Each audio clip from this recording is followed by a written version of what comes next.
في البدء كان الكلمة والكلمة كان عند الله وكان الكلمة الله.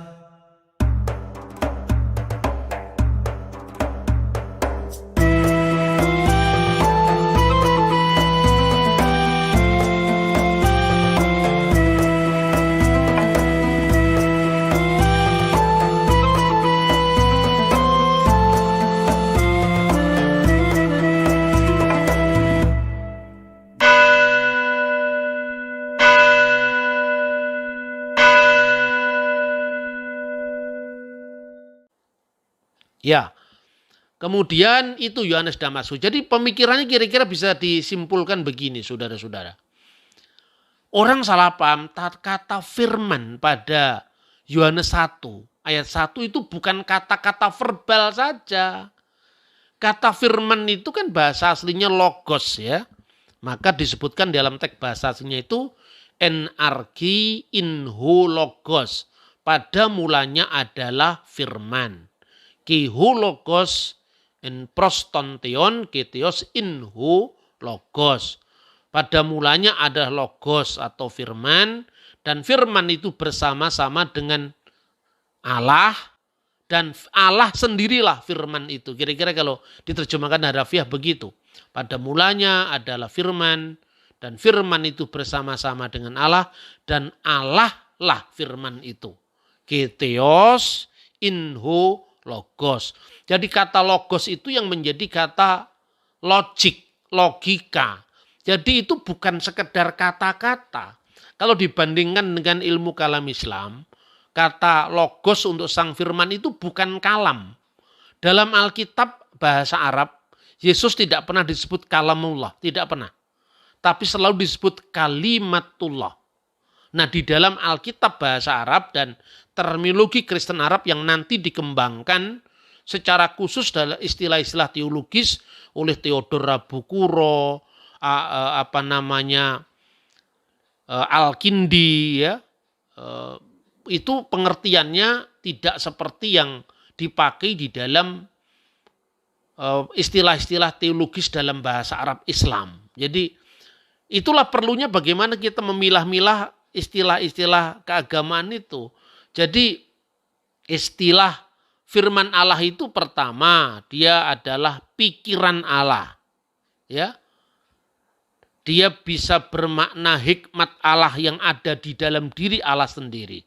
Firman itu penuh kuasa karena itu mengandung aspek kuasa, kudrat Allah juga. Firman itu mengandung kehendak sehingga apapun yang dikehendaki oleh Allah ketika Allah berfirman semuanya jadi. Maka bisa dibandingkan kalau istilah kalimatullah itu tidak sama dengan kalamullah. Jadi Alkitab terjemahan lama yang pernah diterjemahkan pada mulanya adalah kalam. Itu enggak tepat. Karena apa itu enggak paralel dengan apa yang disebutkan oleh para teolog Kristen sendiri berbahasa Arab. Makanya dalam Alkitab bahasa Arab kata firman Allah itu diterjemahkan kalau untuk Alkitab kalamullah. Alkitab itu hada kalamullah. Inilah firman Allah. Tetapi untuk Yesus itu adalah kalimatullah. Maka dikatakan fil badi'il kanal kalimah wal kalimatu kana indallah wa kana kalimatullah. Pada mulanya adalah kalimah dan kalimah itu bersama-sama dengan Allah dan kalimah itu adalah Allah. Hadza kana fil badi indallah ya. Sejak semula kalimatullah itu bersama-sama dengan Allah. Kullu syai'in bihi kana wa bi ghairihi lam yakun syai'un mimmakan. Segala sesuatu diciptakan atau dijadikan oleh dia, artinya dia ini firman Allah itu. Dan tanpa dia, tanpa firman itu tidak ada sesuatu pun yang jadi dari segala yang telah dijadikan. Maka di dalam paralelnya, tidak menyamakan, saya paralel supaya kita saling memahami. Di dalam istilah kalimatullah itu mengandung kudrat Allah, mengandung iradatullah, mengandung ilmu Allah, dan mengandung kalamullah. Jadi kalamullah itu bagian dari kalimatullah. Ini jangan dibenturkan dengan bahasa teologis Islam Ini saya bicara tentang bahasanya bapak-bapak gereja yang merumuskan iman Kristen dalam bahasa Arab justru sebelum munculnya ilmu kalam Islam. Ya, ilmu kalam Islam nanti kita akan bicarakan khususnya dari Imam Asy'ari, Imam Al-Maturidi, Imam Ibnu Hambal itu kan hidupnya abad ke-9, abad ke-10 Masehi. Nah ini John Damaskus itu abad ke-7 dia lahir, ya kan? Kemudian banyak teolog yang lain, misalnya Abdul Masih Al-Kindi itu abad ke-8. Artinya bahwa ungkapan-ungkapan ini sudah muncul para teolog Kristen Arab sebelum munculnya teologi kalam, termasuk istilah zat itu. Nah orang Kristen di Indonesia karena tidak paham tentang penggunaan terminologi Kristen di Timur Tengah, malah menuduh saudara Muslim, katanya orang Islam itu percaya dengan Tuhan itu zat, dan zat terdiri zat cair, zat padat itu malu-maluin itu kan apa? Ya Islam tidak segitulah caranya berpikir itu loh. Jadi dialog itu kadang-kadang muncul antara orang awam sama orang awam yang saling ngotot. Sering saya berkata, gimana sih supaya Indonesia itu iklimnya lebih sejuk, lebih bisa saling menghormati. Nah tatkala saya menyampaikan tentang John Damaskus ya ada imbangannya. Bagaimana teolog-teolog Kristen berbahasa Arab yang lebih ramah terhadap Islam. Toh ramah itu bukan berarti kompromi kan. Ramah itu kan soal pendekatan. Begitu kita ngomong keras kan pintu dialog tertutup. Yang ada permusuhan, olok-olok, ya, merendahkan pihak lain, menyerang pribadi orang lain. Dan itu saya kira bukan iklim yang cocok dengan iklim dialog kita di Indonesia. Jadi kalau mau ngerti Islam yang benar ya belajar Islam secara akademis. Belajar sejarah, belajar bahasa Arab, belajar perjumpaan Kristen Islam dari literatur-literatur yang memang secara akademik adalah kredibel. Termasuk ketika misalnya kita sekarang belajar mengenai bagaimana sejarah perkembangan ilmu kalam. Dan saya mengawalinya dari John Damaskus gitu. Orang itu selalu salah mengatakan bersikap ramah terhadap pihak lain itu kompromi. Nah yang seperti ini sebetulnya kan, ini sebetulnya ya bahaya untuk masa depan Indonesia kalau begini. Karena apa? Orang itu sudah diletakkan dalam kutub ekstrim. Nah itulah, jadi ketika Islam masih berada di Mekah, ya kata sifat itu sudah ada dalam Al-Quran, dalam hadis. Ketika Islam muncul di Mekah, di Madinah, Allah menciptakan dengan firman-Nya. Itu sudah ada tentu istilah kalamullah, ya. Allah menciptakan dengan firman-Nya itu sudah ada. Innama amru idza arada sayan ayyakula lahu kun fayakun. Sesungguhnya apabila Allah itu menghendaki sesuatu, dia hanya berfirman jadi, maka jadilah. Tapi belum direnungi lalu hubungan firman Allah itu. Sifat berfirman kalau dalam ilmu kalam Islam. Dengan zatnya, dengan eksistensinya itu seperti apa. Itu baru munculnya ilmu kalam gitu loh. Nah dalam perjumpaan iman Kristen dan Islam sehari-hari, orang Muslim menyajikan ilmu kalam yang lebih sederhana. Cuman 2 kalimat syahadat, 20 sifat. Tidak masuk di dalam kontroversi bagaimana perdebatan atau perbedaan antara Asy'ari dengan yang tidak menyetujuinya. Bagaimana perbedaan antara Al-Maturidi dengan Asy'ari. Itu enggak tampak. Sementara dalam Kristen sedikit beda aja diekspos jadi merek gereja baru. Kan begitu kan? Sedikit beda aja antara Calvinis dengan Lutheran udah langsung diekspos itu. Nah yang kedua kita mulai belajar tentang Theodor Aboukura. Bukunya yang terkenal itu adalah Ma'imar Wujud Al-Khaliq wa Din Al-Qawim. Jadi memori tentang wujud sang pencipta dan din yang kokoh, iman yang kokoh, agama yang kokoh. Beliau ini adalah seorang uskup Haran, jadi dari gereja Kalsedonia. Namanya Theodorus Abu Al-Qura atau Theodor Aboukura. Bagaimana sekarang sifat atau istilah sifat yang akhirnya juga dipakai oleh Islam dan Kristen. Memang bahasa agama itu kan berbeda dengan bahasa sehari-hari kan. Jadi kalau kita ngomong sifat dalam bahasa sehari-hari itu pemarah, pemaaf itu sifat. Ya. pengasih itu kan sebetulnya kalau di dalam bahasa ilmu kalam itu masih dibedakan. Ini sifat fi'liyah, ya. Sifat fi'liyah itu ya perbuatan, ya. Kalau istilahnya Abu Ra'itah Al-Tikriti, ya, itu pengertiannya adalah sifat fi'liyah itu seperti pengasih, pemurah. Tetapi ketika bicara tentang firman Allah yang kekal dalam wujud Allah, itu bukan lagi fi'liyah tapi sifat datiyah. Menjelaskan tentang eksistensi. Jadi kira-kira gini, Allah itu Maha Esa. Bagaimana keesaan itu dijelaskan? Itulah Trinitas. Jadi Trinitas itu tidak bicara tentang jumlah lagi. Itu sudah lewat itu. Kalau jumlah itu sudah Sema Yisrael, Adonai Elohenu, Adonai Echad, itu clear, sudah selesai. Tapi bagaimana menjelaskan tentang sifat datiyah itu? Sifat datiyah itu artinya apa? Sifat eksistensial Allah. Wujud itu sifat datiyah. Wujud itu kemudian dijelaskan, ya. Wujud Allah itu pertama kidam, tak berpermulaan, ya. Kemudian bahok itu kekal, tanpa akhir. Kemudian mukolafatul lil khawadis, berbeda dengan makhluknya. Qiyamuhu bin nafsihi, ya, berdiri sendiri. Lalu wahdaniyah serba esa. Jadi dalam Islam sifat datiyah atau sifat eksistensi Tuhan itu hanya dijelaskan. Tuhan itu ada, kita juga ada. Tapi adanya Tuhan itu tidak diawali waktu karena dia bersifat kidam, tak berpermulaan. Sedangkan kita berpermulaan. Tuhan itu tidak berakhir, makanya dia bakok. Dan kata bakok itu menjadi bahasa Indonesia baka. Kemurahanmu baka, itu serapan dari bahasa Arab, ya. Terus kemudian adanya Tuhan itu kan tidak bergantung dengan yang lain, ya. Qiyamuhu bin nafsihi. Adanya kita ini tergantung dengan orang lain. Manusia lahir ya tergantung dengan ibunya. Kalau nggak disusui ibunya mati. Tergantung bimbingan ibu dan ayahnya. Jadilah dewasa, itu manusia. Kalau Tuhan tidak mengalami perkembangan semacam itu. Kalau manusia itu qiyamuhu bi ghairihi, ya, dia adalah berdiri dengan yang lain, maka Tuhan itu qiyamuhu bin nafsihi. Orang Kristen percaya semua, ini memang teologi dasar ini. Kemudian berbeda dengan makhluk.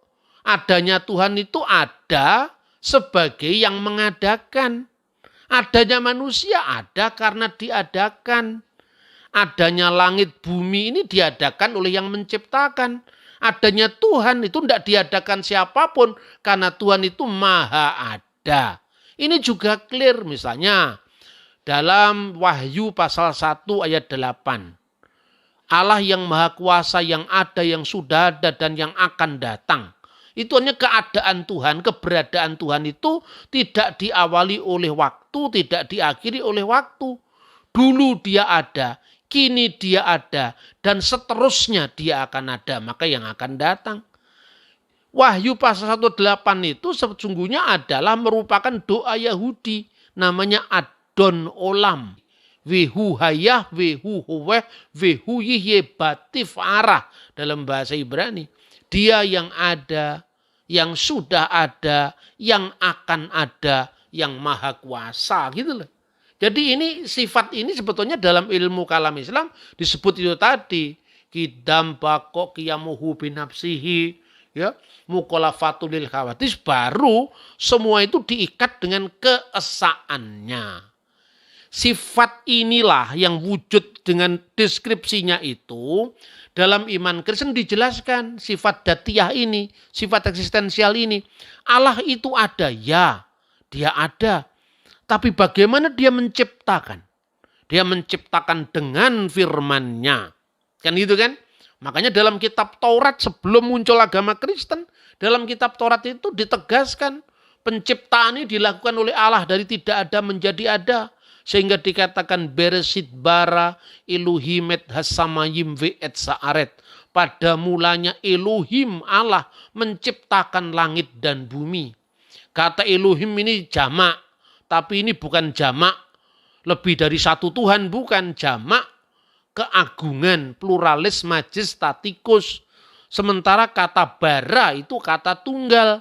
Maka artinya pada mulanya Allah menciptakan, Allah yang esa menciptakan langit dan bumi. Dan bumi itu belum berbentuk. Gelap gulita menutupi samudra raya. Dan roh Allah melayang-layang di atas permukaan air. Wiha aret hayyitah tohu wabohu. Wahosek alfenetehom wiruah iluhim merakefet alfenehamayim. Jadi setelah disampaikan statement umum Elohim atau Allah menciptakan langit dan bumi, lalu dijelaskan bagaimana proses dari bumi yang masih tohu wabohu, yang masih belum berbentuk dan kosong dan kegelapan, wahosek alfinitihom, menutupi samudra raya. Wiruah Elohim merakefet alfinihamayim. Kita orang Kristen menerjemahkan dengan dan roh Allah melayang-layang di atas permukaan air. Artinya sumber hidup dalam diri Allah itu menyalurkan kehidupan kepada seluruh ciptaan. Sehingga bumi dan planet-planet bergerak pada orbitnya masing-masing. Memberikan hidup, menyalurkan hidup. Memang di dalam beberapa terjemahan Tanakh Yahudi ya, itu kata ruah Elohim itu diterjemahkan the wind of God atau the wind from God. Angin Allah atau angin dari Allah. Tetapi kalau kita konsisten dengan teks-teks lain dalam Alkitab misalnya, kalau ruah Elohim dalam Bereshit pasal 1 ayat 2 itu diterjemahkan angin, bagaimana dengan kitab Ayub pasal 33 ayat 4? Memang kata ruah artinya bisa angin, bisa nafas, bisa roh. Tetapi di dalam Ayub pasal 33 ayat 4 itu jelas-jelas disebutkan ruah el asatani winismat sadai tehayeni. Yang artinya roh Elohim, roh el, roh Allah itu membuat aku. Dan nafas yang maha kuasa telah membuat aku hidup. Maka di sini yang disebut ruah Elohim atau roh El itu adalah roh sang pencipta.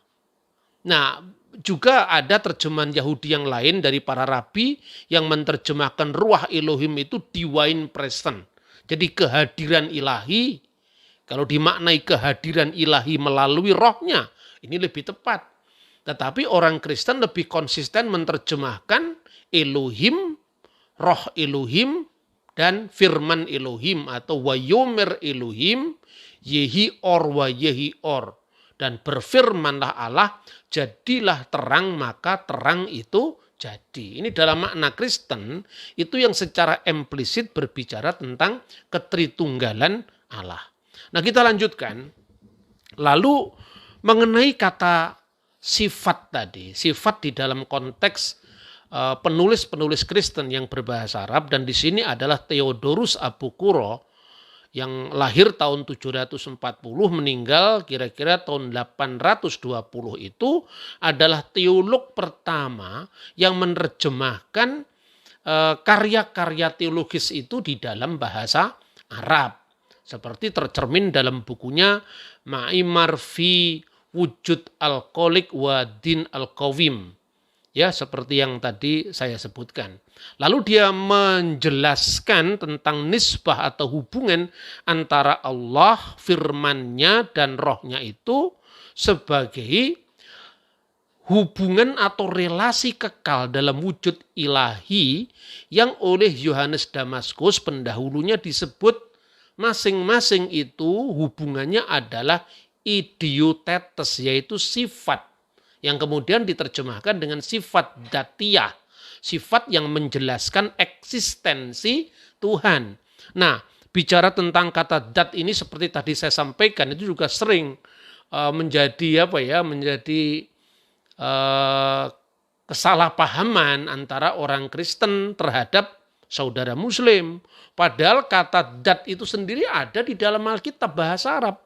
Misalnya disebutkan dalam Yohanes pasal 5 ayat 26. Li'annahu kama annal abba lahu hayatun fiddatihi.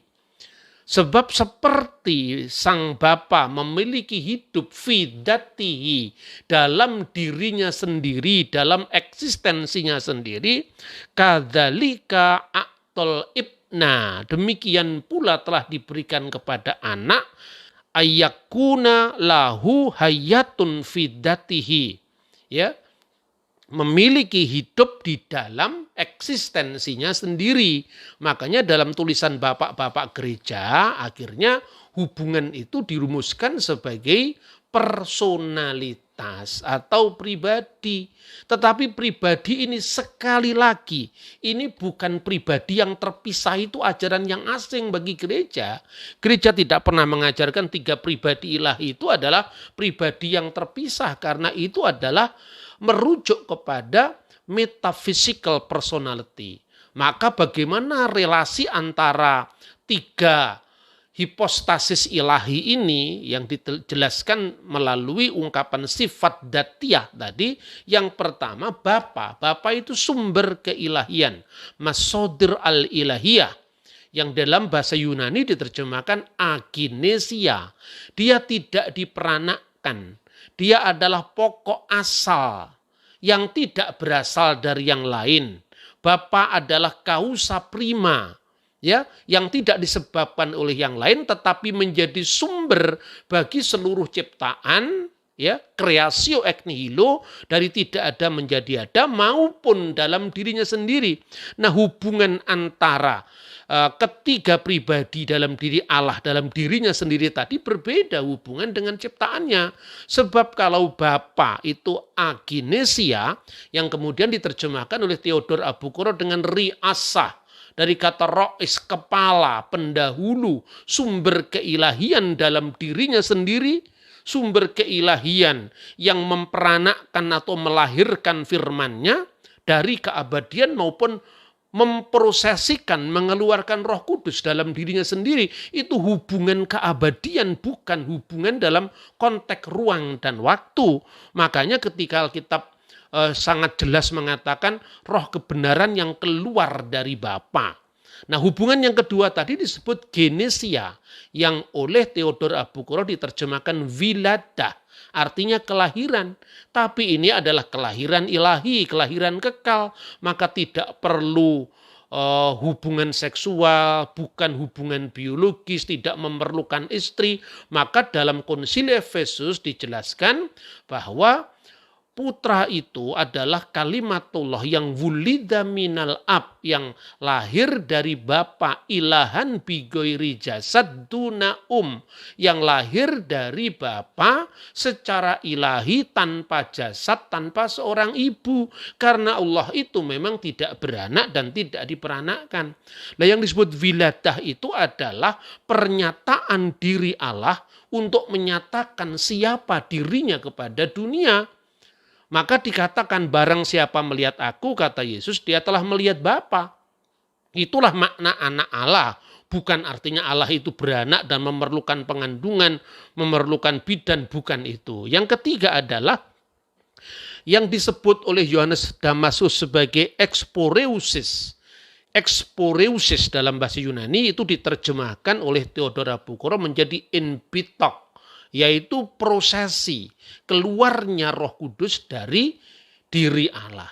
Untuk anak itu disebut lahir. Karena apa? Karena melalui anak itu, melalui firman-Nya itu Allah menyatakan diri. Maka ditegaskan Yohanes 1 ayat 18, tidak seorang pun pernah melihat Allah. Tetapi anak tunggal yang ada di pangkuan Bapa, dialah yang menyatakannya. Lah ini yang menarik dalam konteks bahasa teologis dari John Damaskus yang kemudian diteruskan oleh Theodor Abukuro. Nah, kemudian dalam sejarah selanjutnya, reaksi pertama dari kalangan Muslim itu muncul dari seorang teolog Mu'tazilah yang bernama Isa bin Sabih al-Muqdar, itu wafat tahun 840, yang menulis bantahan terhadap buku Abu Qurrah tadi, yaitu Maimar fi Wujudil Khaliq wa Dinul Qawim, memori atau memoir tentang wujud sang pencipta dan iman yang teguh, di mana Abu Qurrah telah menjelaskan pokok-pokok iman Kristen tentang Tritunggal Maha Kudus, tentang firman yang menjadi manusia, tentang sakramen, tentang pola ibadah, kenapa orang Kristen Ortodoks sembahyang menghadap ke timur dan sebagainya. Di dalam uraiannya tentang wujud Allah, dia menegaskan bahwa Bapa tadi adalah kiasan sebetulnya dari wujud ilahi. Maka disebut riasah atau pendahulu, yang menunjuk bahwa itu sumber bagi dirinya sendiri dalam lingkaran kekal maupun sumber bagi ciptaannya dalam hubungan creatio ex nihilo. Artinya diciptakan dari tidak ada menjadi ada. Maka ketika kita bicara tentang Allah dalam kaitan dengan Salus al-Qudus atau Tritunggal Maha Kudus, itu berbicara tentang eksistensi sang pencipta, tidak bicara tentang sesuatu di luar sang pencipta. Maka itu tak terhingga. Bapa itu adalah wujud Allah, maka disebut satu Allah yaitu Bapa. 1 Korintus pasal 8 ayat 6. Kemudian melalui sang Bapa yang satu, dari wujud Bapa yang satu itu, Kristus berkata, aku keluar dan datang dari Allah, tidak merujuk kepada kemanusiaan Yesus, tapi merujuk kepada firman Allah yang praeksisten dalam wujud Allah, dan Roh Kudus keluar dari Bapa. Artinya apa? Satu-satunya sumber itu adalah Bapa. Tetapi ketika dikatakan pada mulanya Allah menciptakan langit dan bumi, lah itu penciptaan yang sifatnya creatio ex nihilo. Jadi Yesus disebut firman Allah dalam perspektif iman Kristen itu bukan kalam takwiniyah seperti pandangan Islam. Kalam takwiniyah itu adalah akibat dari kata kun.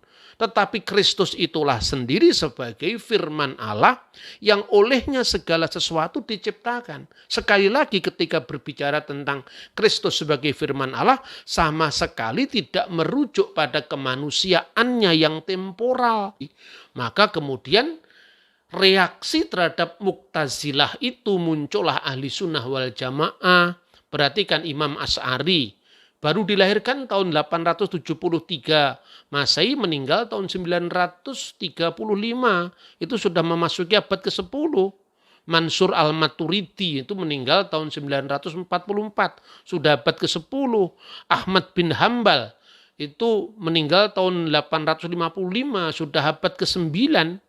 Nah makanya kalau gereja dahulu memutuskan bahwa firman Allah yang kekal itu dilahirkan tidak diciptakan, al-mauludu ghairul makhluk, maka dalam pergumulan yang sama ketika umat Islam khususnya Ahli Sunnah wal Jamaah menghadapi kaum Mu'tazilah yang menentang bahwa Al-Quran sebagai kalam Allah itu ciptaan, pada jalur yang sama Asy'ari, Al-Maturidi dan Ahli Sunnah wal Jamaah menegaskan man qala innal Qur'an makhluk fahuwa kafir, barang siapa yang mengatakan Al-Quran itu diciptakan maka dia adalah kafir. Ini sama sekali tidak menunjuk pada kertasnya Quran, huruf Arab yang berkembang, dan sesuatu yang berkembang, sesuatu yang mengalami proses itu adalah makhluk. Maka ketika orang Kristen mengatakan Yesus mati, Tuhan tidak pernah mati. Alkitab dengan jelas mengatakan dia yang dibunuh dalam keadaannya sebagai manusia. Kalau saya meminjam istilahnya Sayyid Husain Nasir, paralel antara Yesus itu adalah bukan dengan Nabi Muhammad tapi dengan Al-Quran. Maka kalau tubuhnya Yesus bisa rusak karena disalib, maka Quran pun itu bisa rusak. Bukan firman Allah yang azali itu yang rusak, tetapi kertasnya Quran, wujud nuzulnya Quran, temporalnya Quran sebagai Quran yang lafat, kalam lafat, bukan kalam nafsi, kalam yang kekal. Saya berharap ini relevan untuk pembahasan kita di Indonesia bagi orang Kristen yang berdialog secara teologis dengan dunia Muslim di Indonesia. Shalom alaihim bisyam hamasiyah.